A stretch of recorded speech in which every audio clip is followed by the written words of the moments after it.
আসসালামু আলাইকুম, সবাই কেমন আছেন? আজকে ভিডিওটি হচ্ছে ফটোগ্রাফি নিয়ে। সো আমি এখন যাব থাই রেস্টুরেন্টে ফুড ফটোগ্রাফি করার জন্য।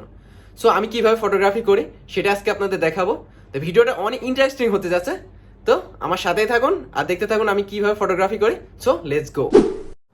সো অবশেষে আমি সেই থাই রেস্টুরেন্টে, আমার সাথে আছে রনি ভাই। তো ওনারা দুইজন মিলে আর কি খাবারগুলো রেডি করছে। তারপরে আমি শুরু করবো আমার ফটোগ্রাফি। সো অবশেষে আমার ফটোগ্রাফি শুরু করলাম। তো আপনারা এখানে দেখতে পাচ্ছেন না পাতা। আপনারা অনেকে ভাবতে পারেন যে পাতা কির জন্য। আসলে পাতাগুলো এই জন্য নেওয়া যেন আমরা সুন্দর একটা ব্যাকগ্রাউন্ড রেজাল্ট পাই, সেই জন্য আর কি পাতাগুলো কেনা। আর পাতাগুলোর দাম হচ্ছে প্রায় 100 রিঙ্গিত পড়ে গেছে। রনি ভাই 100 রিঙ্গিত দিয়ে পাতাগুলো কিনছে যেন আমরা বেটার একটা রেজাল্ট পাই ব্যাকগ্রাউন্ডে।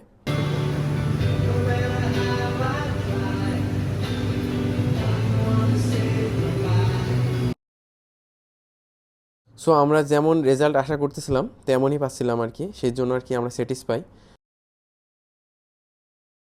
ফটোশ্যুট করতে করতে অলমোস্ট সন্ধ্যা হয়ে গেছে।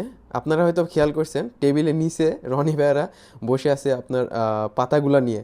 কারণ ব্যাকগ্রাউন্ডে হচ্ছে পাতাগুলা রাখলে অনেক সুন্দর লাগতেছিল বিধায়, কিন্তু কিছু করার নাই। রনি ভাইয়ারা দেখেন টেবিলের নিচে আর কি বসে আছে। আসলে এই ফটোগ্রাফির মাধ্যমে আমরা অনেক মজা করি। দেখছেন রনি ভাইয়া অলরেডি ডান্স করছে। সো আজকের ভিডিওটা এই পর্যন্তই, দেখা হবে নেক্সট কোনো ভিডিওতে। আর মালয়েশিয়াতে যদি কারো ভিডিওগ্রাফি অ্যান্ড ফটোগ্রাফি প্রয়োজন হয়, সো আমি আমার হোয়াটসঅ্যাপ নাম্বার দিয়ে দেবো, ডিরেক্ট আমাকে কল করবেন। আল্লাহ হাফেজ।